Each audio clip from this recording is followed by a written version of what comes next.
Bom dia. Bom, a notícia que interessa a todos que dirigem algum veículo, né? Saiu as mudanças no Código de Trânsito. Vocês devem conhecer a maior parte das mudanças, né? Maior prazo para carteira para quem não tem ainda 50 anos, virou 10 anos, depois vai baixando, lá na minha idade são 3 anos. Mas eu acho que o principal é a contagem de pontos na carteira.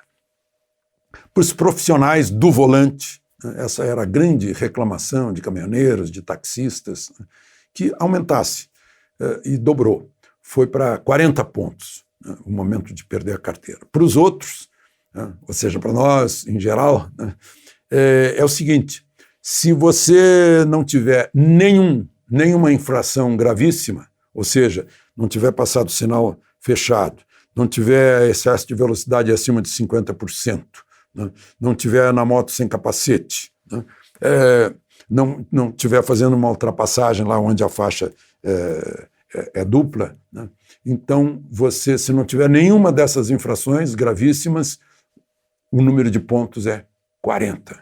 Você pode somar muitas leves e médias. Pode não deveria, mas ser. Segundo caso, se tiver uma infração gravíssima, caiu para 30 pontos. E se tiver 2 ou mais infrações gravíssimas, continua 20 pontos. Essa é a principal mudança. Bom, as outras mudanças vocês praticamente conhecem. Farol baixo é obrigatório e só eu nem consigo chamar de rodovia isso. Quando não tem 2 faixas com canteiro no meio, eu acho que ainda que não é mais uma rodovia, é uma estrada, né? Então, nessa estrada, tem que usar farol baixo, porque no cruzamento a distância é muito pequena, né?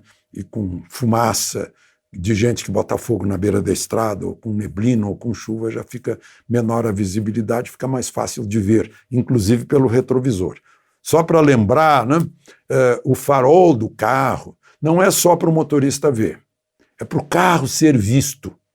É meio a meio. É necessário que o carro seja visto pelos outros. E só em neblina, em visibilidade curta, acenda o tal farol auxiliar.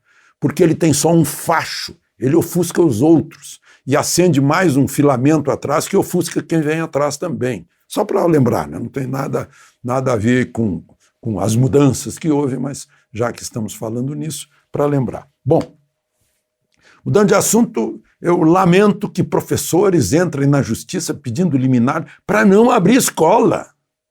É incrível. Escola é o futuro do país. O ensino é o futuro do país. Sem ensino, ninguém é livre. Sem conhecimento, o conhecimento liberta. Veritas liberabit vos. Não é só a verdade que liberta, é o conhecimento que liberta.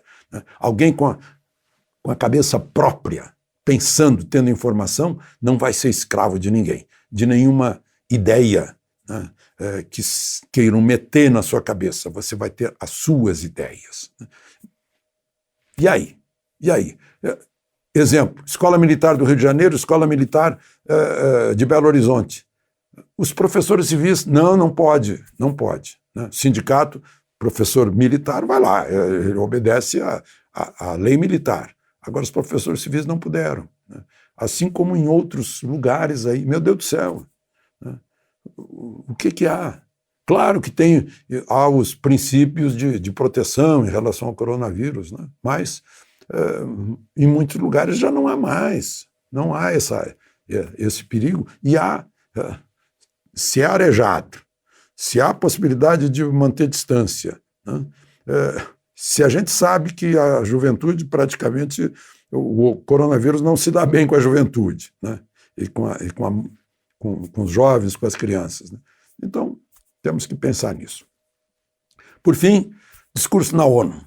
É tradição, desde que o nosso Oswaldo Aranha foi o primeiro presidente da ONU, o Brasil é fundador da ONU, e o presidente Bolsonaro usou dessa prerrogativa, fez um discurso, lembrando ao mundo que nós alimentamos 1/6 do mundo, que nós temos capacidade de alimentar o mundo, e com tudo isso a gente só ocupa com a pecuária, na produção de carnes e a produção de de grãos e de comida, né? A pecuária e a agricultura, a gente só ocupa 27% do território, a gente tem 66% do território de florestas preservadas, emitimos só 3% de carbono, né? Temos uma energia limpa de 84%, a média do mundo é 24%.